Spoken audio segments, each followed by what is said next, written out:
और नहीं बने तो संसार के दुख तो लगे ही रहेंगे, संसार के दुख तो लगे ही रहेंगे। संसार में कौन कौन दुखी है? सभी दुखी हैं।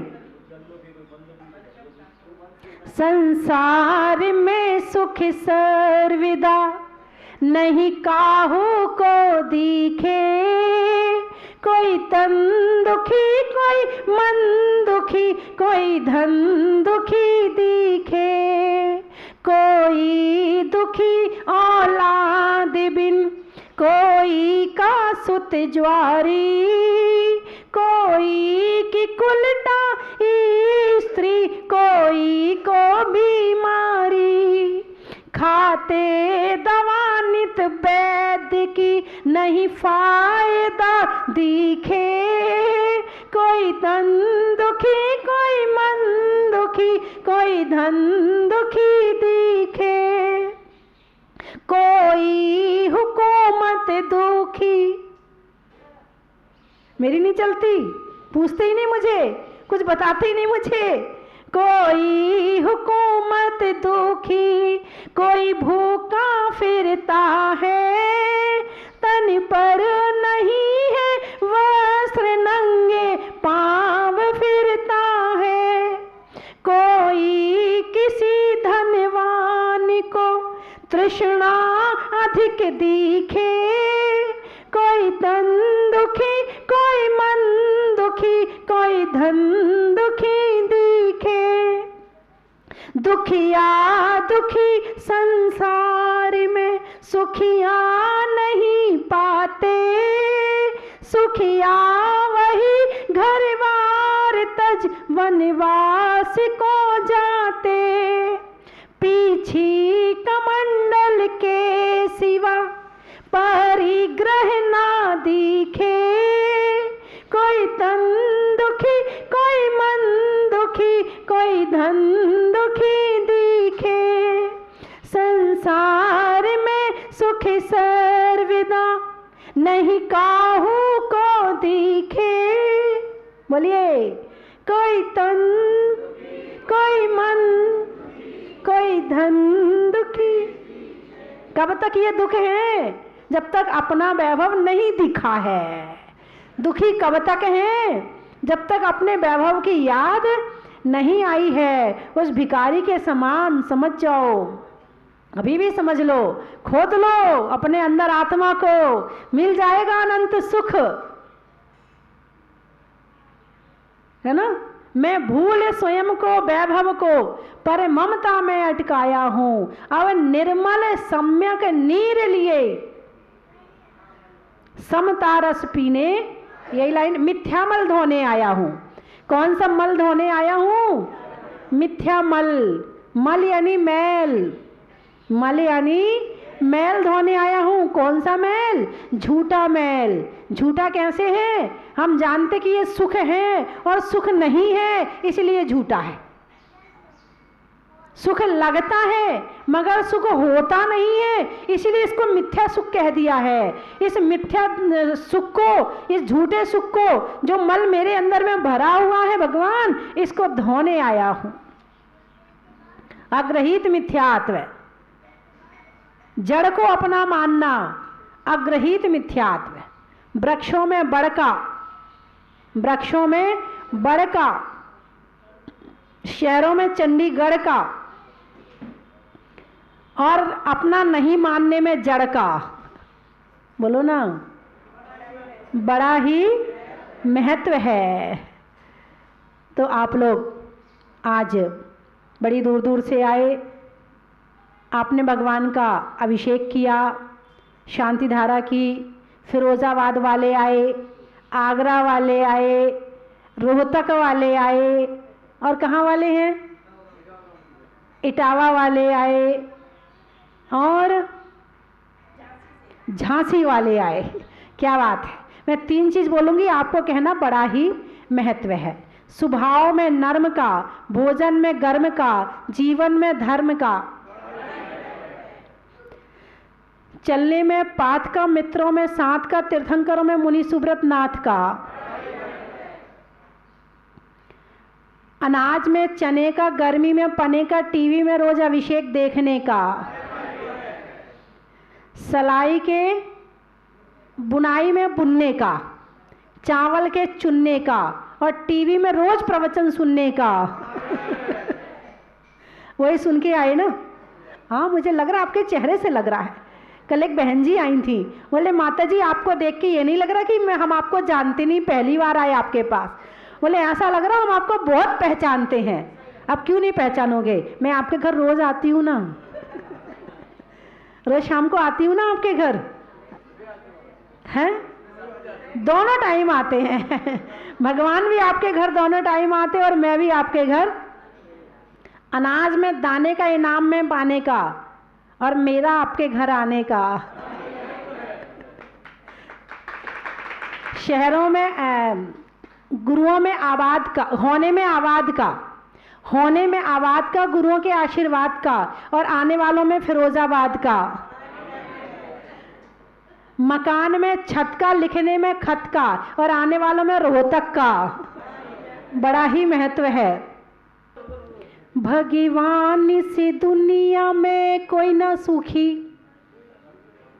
भगवान से दुनिया में एक राजा सुखी, एक रानी सुखी। लोग कहते हैं ना राजा रानी बहुत सुखी हैं। एक राजा सुखी, एक रानी सुखी, जब पुत्र ना होए तो दोनों दुखी। भगवान से दुनिया में कोई ना सुखी।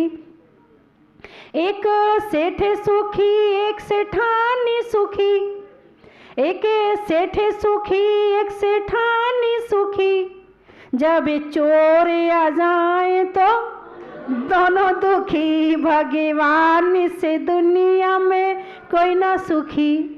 एक सूरज सुखी, एक चंदा सुखी, एक सूरज सुखी, एक चंदा सुखी, जब ग्रहण पड़े तो दोनों दुखी। भगवान से दुनिया में कोई ना सुखी। एक गंगा सुखी, एक जमुना सुखी, एक गंगा सुखी, एक जमुना सुखी, जब बाढ़ आ जाए तो दोनों दुखी। भगवान से दुनिया में कोई ना सुखी। एक श्रावक सुखी, एक श्राविका सुखी, एक श्रावक सुखी, एक श्राविका सुखी, सम्यक दर्शन बिन दोनों दुखी। भगवान से दुनिया में कोई ना सुखी। एक मुनि सुखी, एक आरिका सुखी, एक मुनि सुखी, एक आरिका सुखी, जब मोक्ष न होए तो भगवान से दुनिया में कोई ना सुखी। भगवान से दुनिया में कोई ना सुखी। धर्म स्नेही बंधुओं, आप लोग पूजा में पढ़ते हैं, जड़ चेतन की सब परिणति प्रभु अपने अपने में होती है। अनुकूल कहे प्रतिकूल कहे, यह झूठी मन की वृत्ति है। प्रतिकूल संयोगों में क्रोधित होकर संसार बढ़ाया है। संतप्त हृदय प्रभु चंदन सम शीतलता पाने आए। जड़ चेतन की सब परिणति प्रभु अपने अपने में होती है। किससे कह रहे हो? भगवान जी से। किससे कह रहे हो? भगवान जी से। हे भगवान जी, जड़ और चेतन की परिणति अपने अपने में होती है। आत्मा का परिणमन अलग है और जड़ का परिणमन अलग है। आत्मा का परिणमन भाव रूप में होता है और जड़ का परिणमन, पुद्गल का परिणमन पुद्गल के रूप में होता है। भाव रूप नहीं होता है। भाव तो केवल आत्मा में ही होते हैं। किसको कहा आपने? बोलो ना, भगवान जी को कहा ना। हाँ, इसलिए तो पूजा नहीं होती है। ये भगवान जी को नहीं सुना रहे हो। भगवान जी ने तो जड़ को अलग कर दिया और चेतन को अलग कर दिया। उन्हें सुनाने से कोई फायदा नहीं है। बोलो ना हाँ, उन्हें सुनाने से कोई फायदा नहीं। फिर किसको सुना रहे हो? जो पड़ोस में बैठा उसको सुना रहे हो। वो समझ ही नहीं रहा आपकी बात, सुन भी रहा है तो भ्रम में मत रहना कि वो सुन रहा है। वो वास्तव में नहीं सुन रहा है। वो वास्तव में नहीं सुन रहा है। अच्छी बातें तो सामने वाला सुनता ही नहीं है। बुराई भलाई करोगे तो जरूर ध्यान से सुनेगा, मगर अच्छी बातें होंगी बिल्कुल नहीं सुनेगा। उसको सहनी नहीं होती अच्छी बातें। तो फिर आप ये किसको सुना रहे हैं कि जड़ चेतन की सब परिणति प्रभु अपने अपने में होती है? खुद को सुना रहे हैं। किसको सुना रहे हैं? खुद को सुना रहे हैं। शरीर अलग है, जड़ अलग है और चेतन, तो जड़ चेतन की सब परिणति प्रभु, सबकी परिणति अलग अलग है। आत्मा का परिणमन भाव रूप है। जैसे अब पैर में घुटने में दर्द हुआ तो दर्द किस में हो रहा है? बोलो ना, घुटने में। महसूस कौन कर रहा है? आत्मा। भाव किस में पैदा? हाय बहुत दर्द हो रहा है। जहां जाओ, जिसके पास जाओ, अरे बहुत प्रॉब्लम है आजकल तो उठना बैठना, जिससे मिलो सबसे पहले कोई और चर्चा नहीं होती है। सबसे पहले कौन सी चर्चा होती है? जड़ की चर्चा होती है कि चेतन की चर्चा होती है? बताइए मुझे। अब घुटने में बहुत दर्द है और कमर में बहुत दर्द है और पूजा कर रहे हैं जड़ चेतन की सब परिणति प्रभु अपने अपने में होती है। तब सोचो ना बैठ के, ये पुद्गल का परिणमन पुद्गल में हो रहा है, जड़ में का परिणमन जड़ में है, चेतन का परिणमन है दर्द घुटने में, मगर उसे दिमाग में दर्द ज्यादा है। कहाँ दर्द ज्यादा है, घुटने में कि दिमाग में? अब बंद किससे होगा? घुटने में दर्द हो रहा है तो कर्मों का बंद होगा, या सारे दिन उस घुटने के दर्द को दिमाग में रखते हो तो घुटने में तो बंद होगा? किस में बंद होगा? जब इस शरीर की परिणति भाव में परिवर्तित होगी तो कर्मों का बंद होगा। यदि चेहरे पे फुंसियां हैं, कर्मों का बंद नहीं होगा। समझ में आई बात? चेहरे पर फुंसियां हैं, कर्मों का बंद नहीं होगा। कर्मों का बंद कब होगा? जब सारे दिन आए, जितने बार आईना देखो, अरे ये तो बहुत बुरी लगती है, मेरा तो चेहरा ही खराब हो गया है, शक्ल ही देखने का मन नहीं करता है, इतनी फुंसियां हो रही, इतनी दवाई कर ली सारे दिन, लेकिन फिर भी ये ठीक ही नहीं होती है। बंद होगा। कब होगा बंद? जब वो भाव रूप में परिणमन करेंगी। जो फुंसियां जब दिमाग में होंगी ना तो बंद होगा। और यदि शरीर में फुंसियां हैं तो कर्मों का बंद नहीं होगा। यदि शरीर में कोई विकृति है, कोई ठिगना है, उसकी हाइट कम है, कर्मों का बंद बोलो ना नहीं होगा। कब होगा कर्मों का बंद? जब सारे दिन टेंशन करेगा, हे भगवान सबको लंबा बनाया, मुझे तो छोटा बना दिया, भगवान तुम भी भेदभाव करते हो। कितनी टेंशन होती जब सबके बीच में खड़ा होता हूं, कितना बुरा लगता है, बिल्कुल अच्छा नहीं लगता। कर्मों का बंद होगा। कब होगा कर्मों का बंद? जब ये तुम्हारा छोटापन तुम्हारे दिमाग को छोटा बनाएगा, तब कर्मों का बंद होगा। तुम्हारे छोटे होने से कर्मों का बंद नहीं होगा। तो जड़ की परिणति जड़ में है और चेतन की परिणति चेतन में है। यदि इस लाइन को सोचा जाए तो निश्चित ही कर्मों का बंद फिर नहीं होगा। अरे शरीर ही तो छोटा है, मेरे गुण तो छोटे नहीं हो सकते, मेरी बुद्धि तो छोटी नहीं हो सकती। मेरा शरीर छोटा होने के बावजूद मैं अच्छा काम करूंगा तो लंबे लोगों से ज्यादा बड़ी ऊंचा बन जाऊंगा। ऊंचा बनने के लिए किसकी जरूरत है? शरीर को लंबा होने की जरूरत है या गुणों को लंबा होने की जरूरत है? क्या बात है, आप तो बड़े समझदार हैं। फिर तो आपको अपने घर वालों का टेंशन होता ही नहीं होगा। नहीं होता। वो काला है, गोरा है, लंबा है, ठिगना बिल्कुल, लेकिन उसको तो होता होगा जो है, उसको तो जरूर होता होगा। तो उनके लिए भी यही बात बता रही हूं मैं कि किसी तरह का भी शरीर हो, शरीर का टेंशन मत करो। शरीर का कैसा भी हो धर्म कर सकता है, शरीर कैसा भी हो धर्म कर सकता है, लेकिन मन खराब हो तो धर्म नहीं हो सकता है। शरीर खराब हो तो चल जाएगा, लेकिन मन खराब नहीं होना चाहिए, क्योंकि शरीर जड़ है और मैं चेतन हूँ। मैं कौन हूँ? मैं चेतन हूँ, चिदानंद हूँ, आत्मा हूँ, मैं परमात्मा हूँ, मेरे अंदर परमात्मा बनने की शक्ति है। जब ऐसे भाव पैदा होंगे तो शरीर की थोड़ी बहुत टेंशन कम होगी। अब जो ठिगना होगा, जब वो भगवान के दर्शन करेगा तो क्या करेगा? हे भगवान थोड़ा सा लंबा कर दो। पूजा करेगा, पूजा करने में भी क्या मांगेगा? हे भगवान मेरी थोड़ी सी हाइट बढ़ जाए।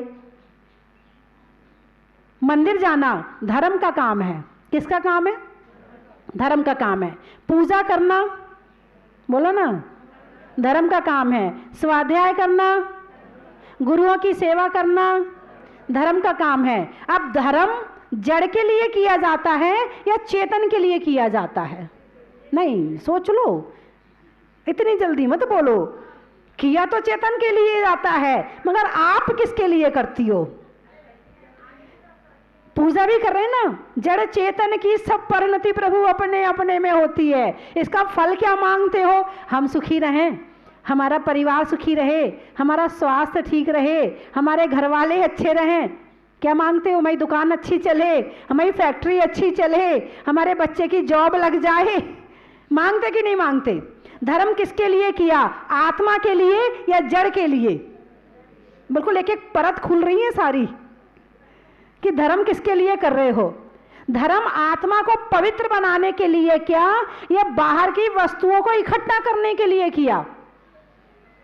जब आत्मा पवित्र होगी तो पुण्य परमाणु बढ़ेंगे, और जब पुण्य परमाणु बढ़ेंगे तो बाहर की चीज तो दौड़ी चली आएंगी अपने आप, मांगने की जरूरत नहीं पड़ेगी। आप धर्म करो, आत्मा के लिए करो, शुद्ध रूप से करो, और एक एक लाइन को समझ के करो। इन लाइनों को आज तक आपने कितने बार पढ़ा होगा जीवन में? जड़ चेतन की सब परिणति प्रभु अपने अपने में होती है। आज तक कितने बार पढ़ लिया बताइए मुझे? और उसके बाद भी ये लाइनें मुंह से पढ़ी या आत्मा से पढ़ी?